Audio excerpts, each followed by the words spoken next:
Bon après-midi tout le monde. Merci beaucoup de venir assister à notre présentation aujourd'hui. Alors, on va parler de la sécurité. Et pour débuter, j'aimerais qu'on se présente. Alors, je suis Jean-Sébastien Roy, spécialiste cybersécurité chez Cisco, spécialiste vente cybersécurité chez Cisco. Et puis, je suis accompagné aujourd'hui de mon collègue Alexandre Argéris, spécialiste technique en cybersécurité. Donc, à nous deux, on couvre le Québec, l'Atlantique, donc l'Est du Canada, tous les marchés, secteur public, secteur commercial, secteur entreprise. On est aussi deux autres collègues pour nous aider. Donc, nous sommes 4 chez Cisco en sécurité pour vous aider dans vos projets de sécurité. Et aujourd'hui, on va parler de simplicité. La simplicité au niveau de la sécurité des utilisateurs et de comment on veut mieux protéger notre empreinte numérique. T'es prêt? Oui. Allons-y. Parfait. Alors, je vais commencer. On va s'échanger le texte à travers la présentation. Traditionnellement, la sécurité, c'est un amalgame de produits qui ont réglé des problèmes. On avait un produit, on avait un problème, on avait un produit. Ce qui s'est rapidement ramassé à travers les 15-25 dernières années, c'est que dans un environnement typique, on peut généralement voir en moyenne 10, 15, 20, 50, 70 produits de sécurité dans une entreprise, dépendamment de sa grosseur. Le problème avec ça, c'est que ce n'est plus humainement gérable. Il y a tellement d'informations, il y a tellement de spécialités qu'il faut aller acquérir selon les différents produits. Ils ont chacun leur objectif à atteindre. Et comme on sait, la pénurie de main-d'œuvre est clairement devant nous. On n'arrive pas à manager tout ça. Non seulement on n'arrive pas à les configurer et les faire fonctionner, une fois que tout ça est fait, les alertes que les différents produits nous envoient ne sont plus gérables non plus. Il y en a trop, on ne sait plus quoi regarder, on ne sait plus quoi faire. Maintenant, rajoutez à ça l'environnement cloud. Fait, quand je parlais au départ, on était beaucoup sur l'environnement on-premise. Donc, on gérait ça dans notre environnement contrôlé. Maintenant, avec l'avenue de l'info nuagique depuis déjà plusieurs années, on vient juste de soit doubler ou même tripler notre charge sur nos épaules de pouvoir configurer, maintenir ces environnements-là. Et avec les attaques qui sont de plus en plus sophistiquées, on ne peut pas se permettre de laisser une brèche, une vulnérabilité dans aucune de ces différentes sphères de notre infrastructure. Alors, ce que Cisco a dit, quand on regarde les cloud providers, quand on regarde les différents services, Cisco s'est dit récemment, et on a annoncé beaucoup de produits dans les derniers mois, à partir de RSA 2023, Cisco Live 2023 en juin, plusieurs produits ont été annoncés, puis on va en parler aujourd'hui. Mais ce que Cisco a décidé de faire, c'est d'extrapoler les services où Cisco est fort. Donc, on a créé un Cisco Security Cloud et on a créé un Cisco Networking Cloud qu'on va appeler le Cisco Platform. Et vous en entendez beaucoup sur le marché, le Powered Platform, qui est un peu notre slogan présentement. Comment ces plateformes-là vont vous aider à devenir plus efficaces et surtout la simplicité au niveau de la gestion apparaît avec cette plateforme-là. Aussi, ce qui est clé dans cette plateforme-là, c'est qu'on vient s'insérer on vient insérer une couche de normalisation au niveau des conversations. Donc, au lieu d'avoir à prendre chacune des différents langages de configuration pour les différents clouds, Cisco va s'occuper de faire la traduction entre une commande et un langage, que ce soit un cloud Azure, AWS ou Google. Maintenant, aussi, au niveau de l'idée de la simplicité, ce que Cisco a fait, c'est quand on a regardé la fourchette de problèmes qu'on peut avoir en sécurité, on a divisé ça en 3 grands objectifs d'affaires pour simplifier la façon dont on va attaquer ces objectifs d'affaires-là. Quand on regarde un environnement de sécurité, on a vraiment 3 grands champs. La protection des utilisateurs, la protection de tout ce qui sont nos workloads, que ce soit dans le cloud ou on-premise. Et aussi, une fois qu'on a la visibilité et nos outils installés pour les usagers et les workloads, bien, on a la suite de protection contre les brèches qui vient un peu attacher tout ça ensemble pour faire en sorte qu'on a les outils, on a la visibilité, et maintenant, avec l'outil de protection, on est capable de savoir quoi faire si jamais un incident arrive et comment y réagir. Donc, à partir de ce moment-ci, Jean-Sébastien, je t'inviterai à prendre un verre d'eau. Ça fait quelques minutes que tu parles. Oui, donc, merci, je t'inviterai à prendre un verre d'eau. Parfait, Alex. Mais là, je regarde ça, puis il y a 3 bouteilles. De quelle bouteille je prends l'eau? Ça devrait être si compliqué que ça? Qu'est-ce que vous en pensez, vous? Est-ce que ça devrait être aussi compliqué que ça? Est-ce qu'on devrait demander à nos usagers, en fin de compte, quelqu'un qui veut prendre de l'eau, d'avoir à choisir par quelle bouteille il devrait prendre de l'eau. Effectivement. Donc, un instant que je me verse un petit désaltérant ici. Puis juste comme ça, si vous étiez avec nous l'année passée, on avait ouvert une bière dans le même idée à 9h45 le matin l'année dernière, lors d'une présentation. Fait que là, vous voyez qu'on fait une analogie. 3 bouteilles d'eau.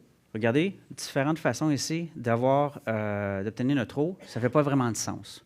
Fait que pourquoi, si on se met dans les souliers de nos usagers, quand on leur demande de se connecter à un réseau, pourquoi est-ce qu'on leur impose-t-on de prendre des actions différentes si on veut accéder des ressources différentes?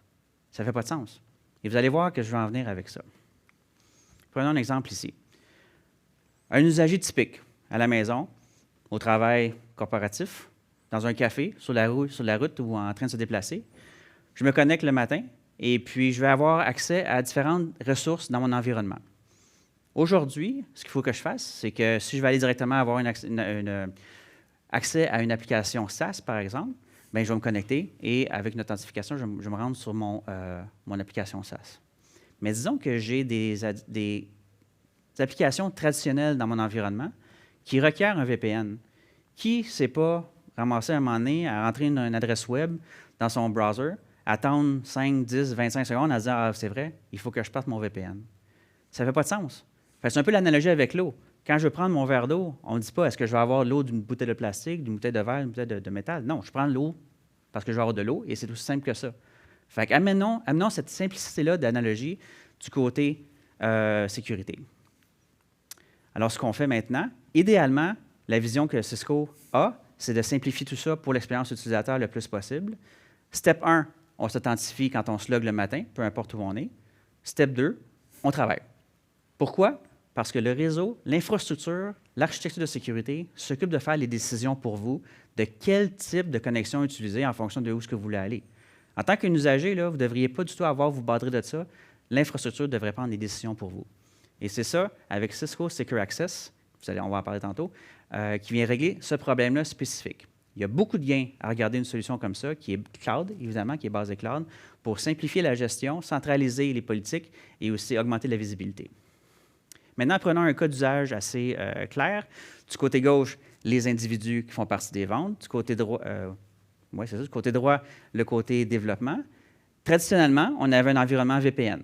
Donc, tout était bien sécurisé dans notre périmètre avec les firewalls au périmètre. Quand on voulait se connecter à des applications, on partait de notre VPN toute la journée et c'était réglé. Avec l'avenue de Zero Trust, du concept de Zero Trust, maintenant, ce qu'on fait, c'est que les applications sont devenues en mode webifié, donc facilement accessibles à partir du browser sans nécessairement avoir de VPN. Mais ce ne sont pas toutes les applications qui sont capables d'être transformées en mode web. Des applications legacy, par exemple, ils n'ont peut-être pas le flot de paquets qui leur permettent de fonctionner correctement. Alors, celles-là, ils vont rester du côté VPN. Mais ce qui est important dans le côté Zero Trust, c'est qu'on a amené aussi, dans le concept de Zero Trust lui-même, que les ventes ne devraient pas avoir nécessairement accès aux applications de développement et vice-versa. Fait que ça, on vient de segmenter encore plus l'accès des usagers en fonction de leur rôle et de leur identité et l'accès à leurs ressources de façon beaucoup plus précise. Fait que les usagers des ventes parlent à leur application vente. Il y a des applications communes au centre. Et ensuite, les applications dev vont parler, eux autres, à Jira, leur application de développement, et les applications communes, mais n'iront pas parler aux applications de vente. Donc, comme ça, tout le monde est content. On vient encore de plus diminuer le risque dans notre environnement. Et cette tendance-là va juste continuer à augmenter en ayant de plus en plus d'applications qui sont transportées vers le mode Zero Trust pour éventuellement ne plus avoir d'applications legacy.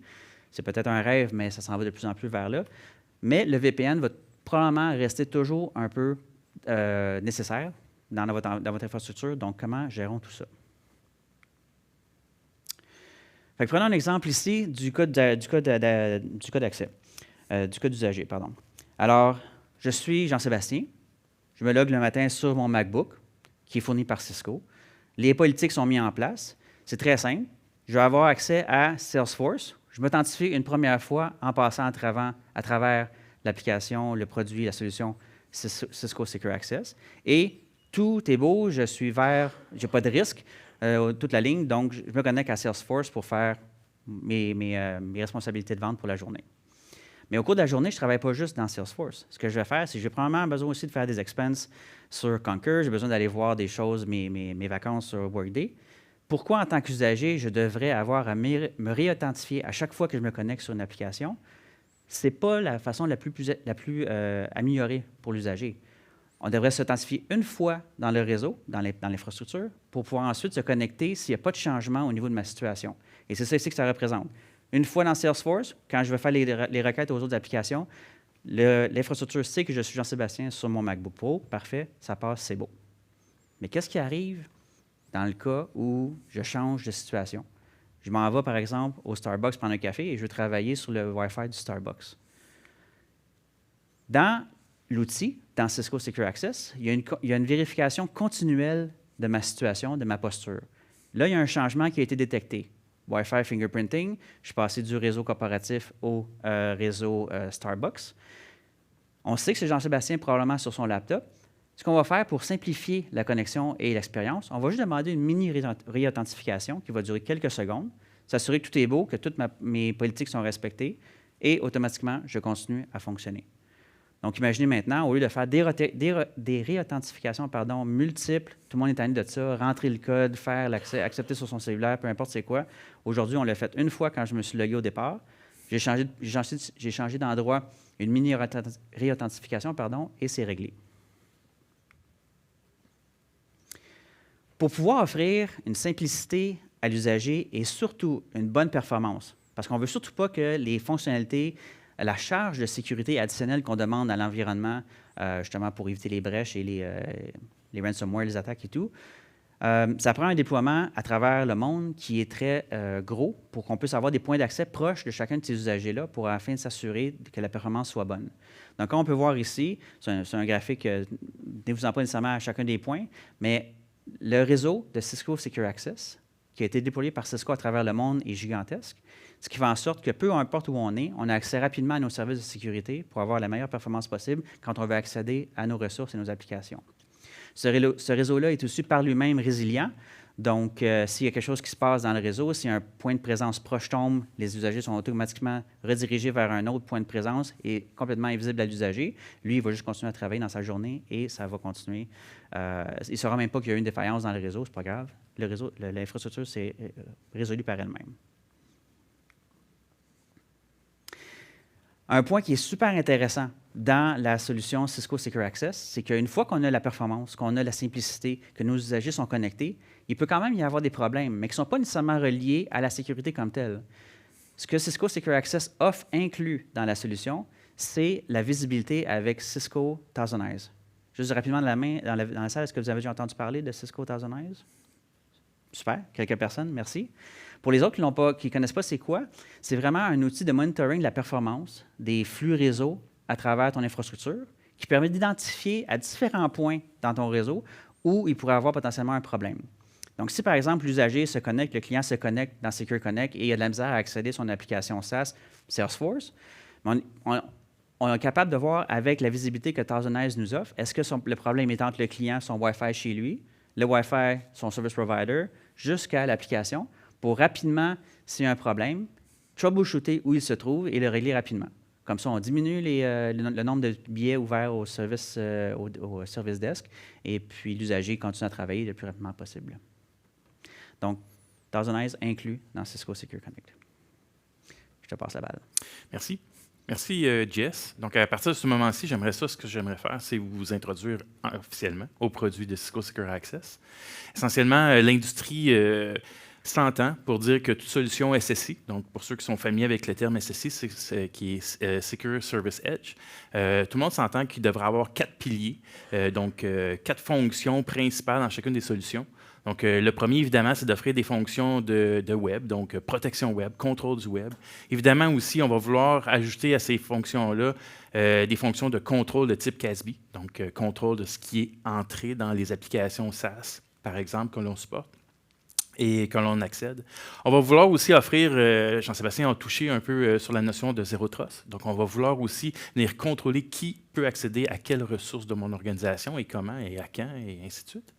Et on va aussi offrir des fonctionnalités. Donc, dans l'industrie, on s'entend pour dire qu'on doit avoir des fonctionnalités de firewall traditionnel dans le cloud, donc du Cloud Delivery Firewall, ainsi aussi que des fonctionnalités de Next-Gen IPS évoluées pour vraiment venir faire la détection de certaines menaces pour ce trafic-là qu'on va avoir à passer à travers nos microservices à l'intérieur du cloud. Ce qu'on a décidé de faire chez Cisco, c'est d'ajouter des fonctionnalités supplémentaires à ces fonctionnalités-là de base. Donc, ce qu'on va avoir comme fonctionnalité supplémentaire, évidemment, on va venir rajouter une couche. Ce qu'on apprécie chez Cisco, c'est notre produit qui est un dérivé d'OpenDNS. Donc, toute la validation au niveau des requêtes DNS. Donc, ça va offrir une visibilité et un contrôle au niveau de ces requêtes-là. On va aussi avoir tout ce qui est associé à la détection de malware, donc intégration avec notre sandbox, notre technologie de sandbox, pour venir détecter des fichiers qui pourraient être malicieux, par exemple, qui pourraient être en transit à l'intérieur de cette infrastructure-là. Et puis, bien évidemment, Jean-Sébastien en a touché, on va quand même vous offrir la possibilité d'avoir un concentrateur dans notre cloud supporté par Cisco de VPN traditionnel. Donc, vous avez encore, c'est ce que nos clients nous disent, vous avez encore des applications qui sont legacy, des applications qui nécessitent un vrai tunnel VPN. Donc, à place d'avoir à supporter de votre côté cette infrastructure-là, nous, on va le supporter et on va rediriger par la suite, on va le voir tout à l'heure, on va rediriger ce trafic-là de façon adéquate vers vos infrastructures à vous autres. Évidemment, l'expérience utilisateur est super importante. Jean-Sébastien a touché aussi pour la portion plus d'intégration avec Terrasonize. Donc, on va vraiment mettre au cœur de la solution l'expérience de l'utilisateur, mais pas juste au niveau de sa connectivité, mais aussi au niveau de son expérience d'accéder à cette ressource-là qui est critique pour faire son emploi, donc pour travailler au day-to-day. L'architecture même en tant que telle, Jean-Sébastien a touché un peu sur le fait que c'est une solution qui est cloud, donc c'est une approche qui est différente. Peut-être certains d'entre vous sont habitués d'avoir des concentrateurs VPN, une solution ZTNA aussi sur site, dans certains de vos clouds privés et de rediriger de façon quelconque ce trafic-là, ces accès-là vers vos ressources. Nous, ce qu'on vous propose, c'est de prendre la responsabilité et la gestion de ces infrastructures-là dans nos clouds à nous autres, nos clouds qui sont distribués à travers le monde. Et puis, par la suite, ce qu'on va faire, c'est qu'on va acquérir ce trafic-là de multiples façons. Que ce soit un browser traditionnel. Tout le monde a des browsers traditionnels. Donc, pour accéder à certaines applications, on peut utiliser une forme de connexion clientless, c'est-à-dire juste à partir d'une application webifiée. On peut aussi avoir accès à des fonctionnalités de type ZTNA, donc avec une application, avec un agent très léger qui va permettre de monter des VPN par app, donc par application. On va en parler tout à l'heure un peu. Ou d'utiliser le bon vieux VPN client traditionnel aussi. Bien, tout ça géré dans notre infrastructure. La clé ici, on va en parler tout à l'heure, c'est de simplifier l'accès à l'utilisateur. Donc, Jean-Sébastien a touché un peu sur ce point-là. Donc, évidemment, vous avez vu l'analogie avec nos bouteilles d'eau. Ce qu'on veut, c'est que le client n'aille pas, ou l'usager n'aille pas à choisir est-ce que je dois monter mon VPN, est-ce que je dois utiliser telle chose, est-ce que je dois utiliser tel type de connexion pour accéder à ma ressource. Ce que l'on veut, ou ce que vous voulez comme employeur, évidemment, c'est que vos utilisateurs travaillent. Okay? Que ça soit simple. Évidemment, toute cette infrastructure-là s'interconnecte très bien avec vos sites distants. Donc, si vous êtes une organisation qui a multiples sites à travers le Québec, le Canada ou peut-être même l'Amérique du Nord, bien, ce qu'on a la possibilité de faire, c'est de venir interconnecter un équipement de Edge, donc par exemple un firewall traditionnel, un routeur, bon, peu importe, avec notre infrastructure cloud pour récupérer, essentiellement acquérir ce trafic-là aussi, et puis pouvoir le contrôler, l'inspecter, ainsi de suite. Donc ça, c'est les microservices qu'on retrouve au centre. Donc essentiellement, ce qu'on voulait parler ici, c'est l'utilisateur. On veut accéder à des applications. Du côté des applications, ces applications-là peuvent se retrouver à multiples places, que ce soit dans vos data centers traditionnels, dans vos clouds publics, ou même, beaucoup maintenant, dans des applications SaaS qui se retrouvent directement sur Internet. C'est à nous, Cisco, de rediriger ce trafic-là vers la bonne destination en fonction des contrôles, comme administrateur, par exemple, que vous allez avoir décidé.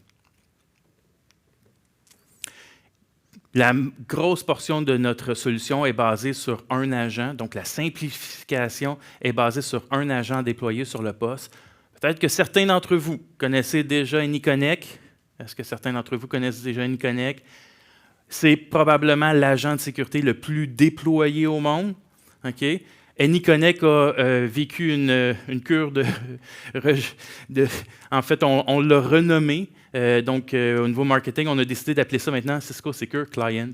Et pourquoi? Parce que c'est devenu un agent qui fait beaucoup plus que simplement le VPN traditionnel.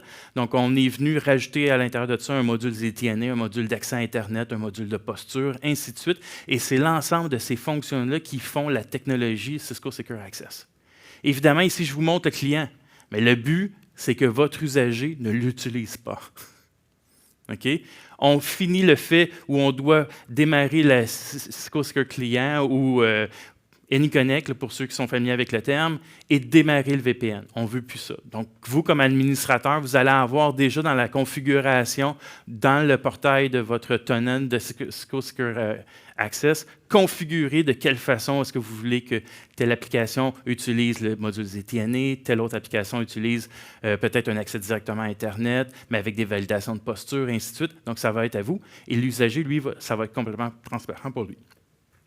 Évidemment, il y a toute la notion de credential, donc username, password. Ce qu'on a fait chez nous, chez Cisco, c'est qu'on a décidé d'utiliser les fonctionnalités de TPM de Microsoft, donc où on va venir vraiment sécuriser l'accès des certificats. Donc, pour ceux qui sont familiers avec l'authentification au niveau certificat, c'est ce qu'on va faire. Et puis, bien évidemment, on a utilisé une nouvelle technologie. Je vais en toucher un peu plus approfondi tout à l'heure, mais Mask puis Quick, vous allez voir, c'est une technologie super le fun, où ça permet d'accélérer la connectivité au niveau du transfert d'informations vers une ressource, par exemple, chez vous. Puis pourquoi on fait ça, évidemment? Bien, pour simplifier, augmenter l'expérience d'usager pour pouvoir utiliser ces applications-là.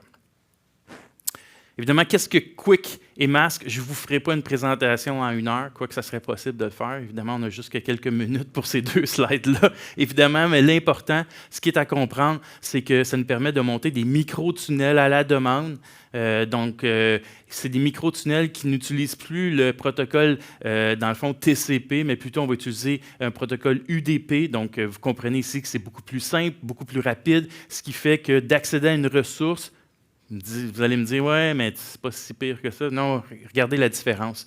Vous allez voir que parfois, là, si on utilise quelque chose de plus rapide, l'usager va être beaucoup plus content, beaucoup plus intéressé à accéder à ces applications 2, 3, 400, 500 fois par jour, évidemment. Pour lui, ça va être une expérience d'usager beaucoup plus intéressante. Qu'est-ce qui est Quick? Ce n'est pas un acronyme. Peut-être certains d'entre vous, est-ce que certains d'entre vous connaissez Quick? Vous utilisez probablement déjà Quick. Google Chrome, évidemment. Donc, Google Chrome ou Google a introduit Quick il y a plusieurs années. Quick, c'est le protocole qui utilise UDP 443. Donc, peut-être que vous avez déjà vu ce protocole-là dans vos logs Firewall. Vous dites, c'est quoi ça? Mais c'est Quick. Évidemment, c'est que ce qu'on a fait, c'est qu'on est venu rajouter HTTP ou HTTPS over UDP à la place d'utiliser TCP comme moyen de transport. Donc, on enlève toute la portion de Handshake. Okay? Donc, c'est beaucoup plus rapide. Ce qu'on a fait aussi, c'est qu'on a fait un partenariat avec Apple. Donc, ce qui est intéressant, puis au Québec et au Canada en général aussi, on utilise beaucoup Apple pour les devices mobiles, que ce soit iPad ou les iPhones. Ce qu'on a fait, c'est qu'on s'est dit, OK, qu'est-ce qu'on fait? Est-ce qu'on y va avec un agent aussi à déployer sur ces modules-là, ou on facilite l'utilisation de ce qu'il y a déjà dans l'OS?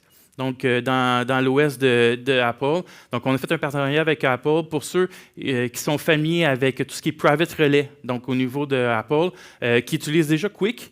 Ce qu'on va faire, c'est qu'on va s'intégrer, donc on s'intègre avec eux, on va devenir partie prenante de leur infrastructure, et puis bon, le trafic, à partir de vos iPhones, de vos iPads, n'auront pas besoin de passer à travers un client bien spécifique pour accéder à vos ressources privées. Ils vont utiliser le private relay d'Apple, et c'est Apple qui va rediriger ça vers votre tenant à vous de Cisco Secure Client, Cisco Secure Access. Et nous, chez Cisco, on va savoir déjà, d'après votre configuration, où rediriger la communication en particulier pour accéder à la ressource que vous désirez. Ce n'est pas encore là, mais ça s'en vient. Okay? Appelez-moi pas demain pour me demander les détails là-dessus. On parle de simplification des usagers. Évidemment, les messages aux usagers sont super importants. Peut-être que certains d'entre vous, j'imagine la majorité, ont des postes qui sont vraiment endurcis. On ne donne pas le mot de passe admin à n'importe qui, OK, évidemment. Donc, c'est peut-être pas pour tout le monde, mais des gens qui sont plus BYOD, de type BYOD, et ainsi de suite, bien, ces gens-là, souvent, ils vont se retrouver avec des utilisateurs qui vont avoir plein de messages différents. Dans notre cas, on a décidé de simplifier le message encore une fois. Donc, on a toute la portion posture. Est-ce que le poste est correct? Est-ce qu'il y a des choses qui ont été détectées sur le poste qui nécessiteraient une intervention? Qui nous permettrait aussi, comme administrateur, de ne pas lui offrir la même expérience utilisateur, c'est-à-dire le bloquer de pouvoir accéder à certaines applications. Dans ce cas-là, on va avoir un message clair qui va être envoyé à l'usager via le client qui va lui dire si tu fais telle action. Dans ce cas-là, ici, c'est très simple, c'est de mettre le firewall à on. Mais tu vas pouvoir redevenir compliant, donc conforme et puis d'accéder à ton application.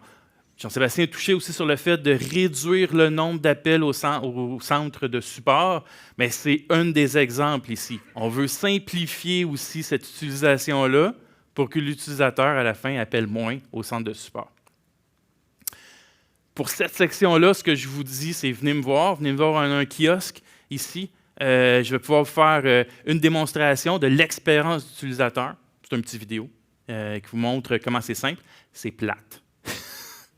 OK? Parce que vous imaginez, en fait, ce que je vais vous montrer, c'est un utilisateur qui va accéder à l'application X, l'application Y, l'application Z, qui sont des applications internes, externes, ainsi de suite. Il va le voir qu'on n'a pas à partir le client en tant que tel. La puissance en arrière de cet outil-là, c'est évidemment le portail d'administration. On n'a rien à déployer chez nous. Là, hein? Dans vos infrastructures, il n'y a pas de serveur, il n'y a pas rien à déployer. Évidemment, tout est hosté dans nos clouds à nous autres. Et puis, le portail d'administration, c'est là qu'on va trouver toutes les fonctions. Donc, toutes les fonctions que je vous ai parlé tout à l'heure, c'est des fonctions qui vont être accessibles à partir de cette solution-là en particulier. Je pense que je vous ai démontré que c'était simple. Maintenant, on va passer à l'autre portion, qui est plus comment on va venir simplifier notre empreinte numérique dans les clouds. Merci, Alexandre. D'accord. Donc, l'idée maintenant, au niveau de la simplification, on a vu le côté usager, on l'a bien, on a une belle solution, simple, centralisée, visibilité accrue pour pouvoir permettre de prendre des actions en fonction des alertes qui se passent.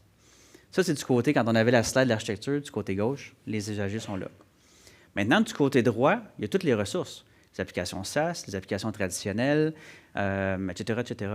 Fait que comment doit-on protéger ce côté-là de l'infrastructure de façon simple? Parce que si on a protégé à gauche, c'est bien, mais si on n'a pas protégé à droite, on a encore des vulnérabilités qu'il faut régler. Donc, Cisco, ce qu'on fait maintenant, en fait, avant d'aller chez Cisco, j'avais oublié, prenons le use case, encore une fois, typique qu'on pourrait voir. Donc, à gauche, l'infrastructure on-premise, private cloud, et à droite, l'infrastructure infonuagique dans les plus grands providers, AWS, Azure, GCP, Oracle et tout et tout. Si on a des vulnérabilités du côté cloud, ce qui peut arriver, parce que quand on revient au début de la présentation, je parlais du manque de talent, le manque d'expertise. Ça se peut que du côté gauche, ce soit très bien configuré, mais ça se peut qu'il y ait des lacunes du côté droit, du côté du cloud. Ce qui pourrait arriver, c'est que dans une application, par exemple, comme une application marketing qui roule et qui doit faire des appels dans une base de données client du côté interne, si une vulnérabilité qui a été identifiée par un adversaire, un usager malicieux, il pourrait en profiter pour s'introduire à partir du cloud, utiliser le trou dans notre infrastructure pour aller parler à notre infrastructure on-premise qu'on croyait sécurisée à la base. Il va faire sa recherche, il va se positionner, puis à un moment donné, qu'est-ce qui arrive? Boum, ransomware, panique, les journaux, ça va pas bien. Mais pourquoi on arrive à une situation comme ça, malgré le fait qu'on a essayé de faire un travail de sécurité?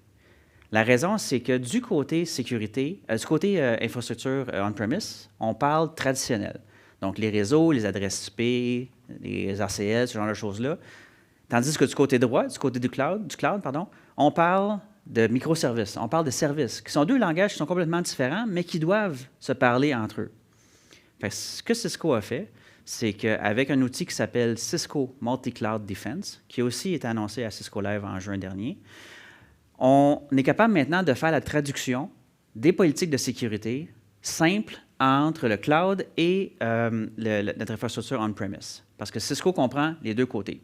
Donc, en réalité, ce qui va arriver, c'est qu'on va pousser une politique et on va être capable par la suite d'appliquer cette politique-là pour faire en sorte que, on revient encore au Zero Trust de tantôt, si une application marketing doit seulement parler à une application de base de données client et non pas à toutes les autres, bien que la politique de sécurité va faire en sorte que c'est juste ça qui arrive. À l'inverse, si, admettons, l'application marketing, comme au départ, essayait d'aller parler à d'autres points dans notre infrastructure on-premise, bien avec Cisco Multi-Cloud Defense et les politiques qui ont été établies, on va pouvoir faire une alerte, puis on va pouvoir réagir en fonction de ça, puis idéalement éviter la brèche, ou si la brèche a commencé, la colmater la plus vite possible. Et ça, comme j'ai dit, que ce soit n'importe quel cloud, donc providers sont tous là, la solution fonctionne avec tous ceux-là. Donc, Cisco Multi-Cloud Defense, qu'est-ce qu'il y en est? Comme vous avez vu, le sujet de la conversation en sécurité, c'est la simplicité. Donc, du côté gauche, simplicité à travers la configuration de politiques de sécurité à travers différents clouds. Non seulement des sécurités au niveau à l'intérieur du cloud, mais c'est multidirectionnel. Donc, les politiques de sécurité qu'on va appliquer vont être pour les communications inter-applications dans le cloud, les applications entre le cloud et l'Internet, etc., etc., donc une protection complète. Finalement, tout ça, la simplicité nous amène à réduire le risque, réduire les coûts, parce qu'on est plus efficace, et aussi augmenter notre efficience au niveau des opérations, parce qu'on est sûr, avec une centralisation des politiques, qu'il y aura moins d'erreurs humaines possibles. Je te passe la suite. Merci. Il existe énormément de problématiques associées à l'utilisation de plusieurs clouds. Combien d'entre vous utilisez plus qu'un cloud? Probablement qu'il y en a plus que ça. Probablement que vous ne savez pas que vous utilisez plus qu'un cloud. Malheureusement, les développeurs utilisent souvent plusieurs clouds pour la même application. Il y a des raisons pour ça en arrière de ça. Souvent, les gens vont préférer utiliser la database d'un cloud en particulier parce qu'il est moins cher. Une autre infrastructure de serverless, par exemple, de AWS parce que lui est moins cher, ainsi de suite. Puis la même application, des fois, peut utiliser des infrastructures dans les 3 clouds majeurs, dans les 3 clouds principaux. Et vous ne le savez pas. La problématique en arrière d'utiliser plusieurs clouds aussi, c'est que c'est complexe. Avoir quelqu'un qui est spécialiste dans les 3 clouds, qui a appris le langage de ces 3 clouds-là, c'est difficile à trouver. Quelqu'un aussi qui a la capacité de configurer, pas juste un architecte qui est capable de comprendre, mais quelqu'un qui est capable de configurer dans la sécurité à l'intérieur de ces 3 différents clouds-là, c'est compliqué aussi. Désolé. Et on parle d'automatisation. Oui, OK, il y a plein d'exemples d'automatisation, mais chacun de ces différents clouds-là ont leur propre mécanisme d'automatisation aussi, ce qui rend la tâche de sécurité très difficile. La tâche de sécurité, c'est quoi essentiellement? Visibilité, contrôle et prévention. Okay? Donc, si on n'est pas capable de faire ces 3 choses-là, c'est très difficile au niveau de notre sécurité. Ce qu'on offre chez nous, c'est de simplifier la sécurité dans ces 3 clouds-là, ou même dans ces 4 clouds-là. Je ne parle pas du 4e parce que c'est rare que je rencontre des clients qui ont Oracle. Bref, je vais parler des 3 clouds principaux. Ce qu'on va vous offrir, c'est une visibilité complète sur les services qui sont utilisés à l'intérieur de ces clouds-là. On va aussi vous offrir une protection complète dans les 3 clouds. Donc, on va parler ici de, pour ceux qui sont familiers avec des firewalls, on va parler de fonctions avancées, de Next-Gen Firewall, okay, essentiellement. Je vais vous montrer comment on les déploie tout à l'heure. Il ne faut pas avoir peur. Et puis, on va utiliser tout ce qui est la notion de dynamique. Donc, tous les objets, les tags qui sont dynamiquement attribués dans ces clouds-là, vous êtes peut-être familier avec cette notion-là. Les sysadmins adorent cette notion-là, où on va attribuer des tags pour les serveurs en fonction de leur OS, en fonction de leur service, en fonction de leur localisation, peu importe. Donc, on va réutiliser ces tags-là pour créer nos propres politiques de contrôle, de microsegmentation, de type de trafic, essentiellement, de façon à ne pas avoir à rentrer manuellement des adresses IP comme on le fait présentement, potentiellement chez vous, ou ce qu'on faisait avant. On a essentiellement 3 types de flows qu'on va regarder qui couvrent l'ensemble de ce qui se passe dans nos clouds présentement. Tout ce qui est ingress. Donc, tout ce qui est ingress, on va pouvoir contrôler avec des fonctions avancées de DDoS, de WAF, donc Web Application Firewall. On va évidemment contrôler tout ce qui est malicieux, donc des adresses IP malicieuses. Est-ce qu'il y a des gens qui targetent mon environnement, mes applications à partir d'adresses IP qui sont malicieuses? On va aussi pouvoir contrôler ce qui est egress. Donc, egress, on va parler ici de trafic qui sort. Principalement, qu'est-ce qu'on a dans nos clouds? Est-ce qu'on a des usagers? Non, hein? On a des serveurs, des services, des ressources. Évidemment, ces serveurs, ces ressources-là peuvent être compromises, donc ils peuvent vouloir accéder à des CNC, des contrôleurs de bots, ainsi de suite. Donc, c'est ça qu'on veut protéger pour que le trafic egress. Donc, on va venir mettre en place des fonctions avancées qui vont venir contrôler, faire de la décryption SSL peut-être, voir est-ce qu'il y a des payloads qui sont associés à quelque chose qui sont malicieux, ainsi de suite. Et évidemment, il y a toute la notion de S-West. Donc, la S-West, on va parler principalement de tout ce qui est segmentation, macro-segmentation, micro-segmentation, qui va permettre de réduire le risque de propagation d'un virus, d'un worm, peu importe, d'une menace en tant que telle, entre deux environnements, par exemple votre base de données, votre zone plus applicative, ainsi de suite. Il y a plusieurs services et fonctions avancées à l'intérieur de ces différents types de flows-là. Évidemment, on n'est pas juste limité à faire du firewall traditionnel où je vais limiter source, destination, port. Il y a vraiment toutes les autres fonctionnalités intéressantes à regarder et à explorer aussi pour venir déployer des contrôles supplémentaires, offrir une visibilité supplémentaire dans nos environnements en cloud. Je mets l'emphase sur la simplicité, même si ça a l'air compliqué ici. Pourquoi? Parce que vous n'avez pas besoin d'apprendre le langage de ces différents clouds-là pour supporter le déploiement de ces fonctionnalités-là dans toutes vos clouds. En plus, vous allez avoir à le définir une fois, il va être déployé dans chacun de ces clouds-là de la même façon. Évidemment, notre solution repose sur deux éléments intéressants et importants. Donc, le premier, c'est l'orchestrateur.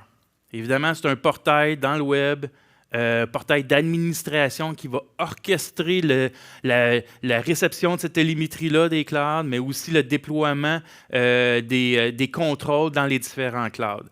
Cet orchestrateur-là peut être évidemment configuré via un portail. Par contre, on est vraiment ouvert au niveau API. On s'intègre avec tous les systèmes là, de configuration et d'automatisation DevOps de ce monde aussi maintenant. Okay? Donc ça, c'est intéressant. Évidemment, tous les systèmes de notification peuvent être intégrés. Donc ici, il y a quelques exemples. Là. Mais évidemment, tout ce qui est au niveau des incidents de sécurité, on peut s'intégrer évidemment avec notre propre suite de XDR, mais on peut s'intégrer avec d'autres choses aussi si c'est désiré. L'autre élément, c'est ce qu'on va venir déployer dans les clouds. Ce n'est pas vous qui le déployez, c'est l'orchestrateur qui va le déployer, évidemment, après que vous lui ayez donné les clés API pour ces clouds-là. Okay? Mais c'est l'orchestrateur qui va déployer ces gateways-là dans les différents clouds où vous allez avoir désiré de le faire, de la façon que vous allez avoir désiré de le faire et avec les fonctionnalités que vous allez avoir désiré dans l'ensemble de ces clouds-là. Donc, plus de différence à avoir à gérer les group policy d'AWS ou les je ne sais pas quoi dans Azure. Vous définissez une règle de contrôle et elle est appliquée de la même façon dans les deux clouds. On parlait des objets dynamiques. J'imagine que plusieurs d'entre vous êtes familiers. Je voyais des gens tout à l'heure là, qui hochaient de la tête quand je parlais des objets dynamiques. Ils sont familiers avec la notion d'objet dynamique, super important. Donc, on vient récupérer ces objets-là de façon automatisée. Donc, par exemple, quelqu'un rajoute un nouveau serveur EC2 dans AWS, lui tag la notion app, zone app XYZ, bien, automatiquement, vous n'avez pas une modification à faire dans vos règles de segmentation, des règles de contrôle. Tout est fait automatique. La règle, elle est déjà là pour gérer le trafic qui vient de la zone app. Okay? Donc, vous n'avez pas rajouté une source supplémentaire, une destination supplémentaire d'adresse IP. C'est fait dynamiquement. Il y a deux types de déploiement. Donc, il y a le déploiement qui est plus centralisé, le déploiement qui est plus distribué.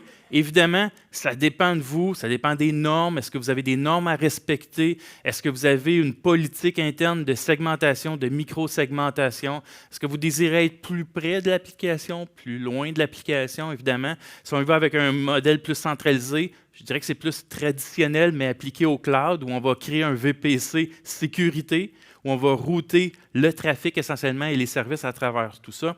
La portion distribuée, mais c'est plus, on va garder chacun de nos VPC et on va venir rajouter ce gateway-là de façon automatisée dans chacun des gateways et on va leur appliquer peut-être des contrôles différents.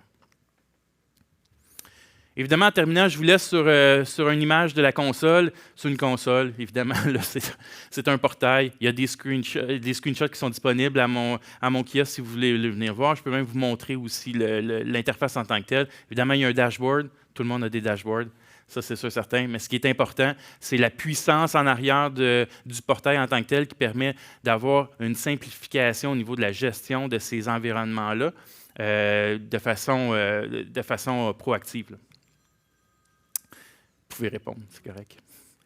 Je pense qu'à ce stade-ci, je pense que je vous ai convaincu que c'est simple aussi. Donc, c'est simple au niveau des utilisateurs. C'est simple au niveau comment on peut protéger notre empreinte numérique.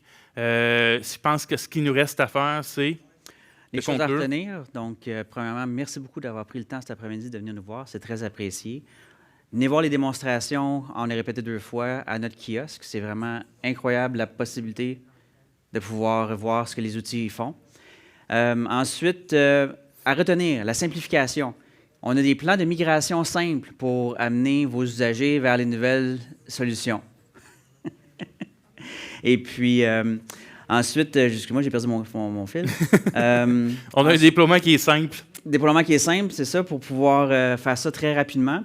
N'oubliez pas que ces solutions-là, Cisco Secure Access, Cisco Multi-Cloud Defense, on peut partir en mode POV avec vous. Donc, vous n'êtes pas obligé d'y aller aveuglément et d'installer ça dans votre environnement. Faites un POV avec nous, appelez-nous, on va regarder avec vous ce que ça fait, vous allez avoir une bonne idée de l'infrastructure. Puis ensuite, tout ça, bien évidemment, la visibilité, la gestion simplifiée, la centralisation des politiques, vient tout ça faire en sorte que vous êtes plus efficace, vos usagers sont plus contents parce qu'ils ont des bonnes performances et finalement, vous avez un plus petit, votre surface d'attaque est réduite et vous avez moins de risques dans votre environnement. En terminant, JS, je pense qu'on pourrait prendre un verre d'eau. Un verre d'eau? Oui. Ouais. C'est simple, on n'a même pas à choisir la bouteille. Merci tout le monde.